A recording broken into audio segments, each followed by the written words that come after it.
You're on. Yon.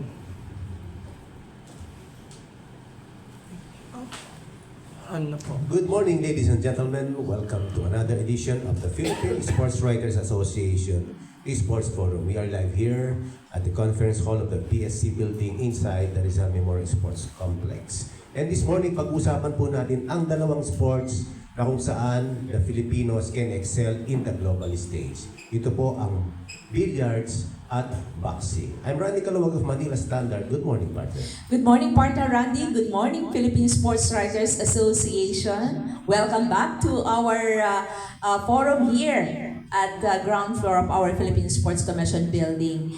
And hope that you are with us through our live streaming sa Facebook page of the Philippine Sports Commission, likewise on a delayed basis over Radyo Pilipinas 2, ang ating pa ring sports radio. Judy Karingal po.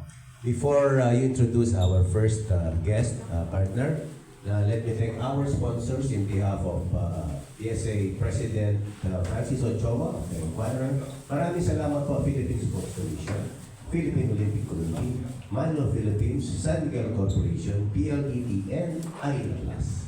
Yes, and to talk about the growing league of billiards. So we have the founder of Sharks Billiards Association for the end time. He is all again with us, no other than Hadley Mariano, to talk about the latest and the newest happenings sa second year of our Sharks Billiards Association. Good morning, Hadley. Welcome once again to our PSA Forum.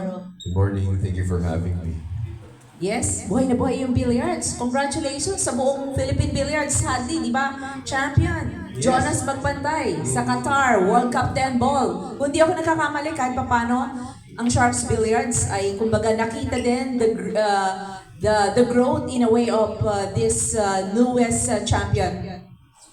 Yes, Jonas Magpantay is actually the team captain of Manila MSW Mavericks. Oh. So dahil nga dyan, no, talagang you are playing an active role, no, sa development ng especially professional billiards. So kwentuhan mo naman kami ngayon ng mga paparating mong events. Magsa-start na yung season 2 namin sa November 10. 8 p.m. onwards yan sa Sharks Arena namin. Libre naman lahat ng fans natin manood doon. Pwedeng pumasok anytime. So yun, I think I'm invite ko lang lahat ng fans natin na manood dun sa opening night natin. So the games would start 8 p.m. onwards, tapos Monday to Friday siya. Yun yung first game natin. Monday to Friday. Monday to Friday. Araw-araw. So, ang duration niya itong 5 days siya? No, the second season would last for 5 months. 5 months. So every match-up lasts for 5 days. Yun, 5 days, every match up. So, paano yung, nito, yung format niya? So, every match up, and then paano yung next, niya? So every week may mga match-up tayo. Okay. So first match-up is yun nga, November 10 to November 14.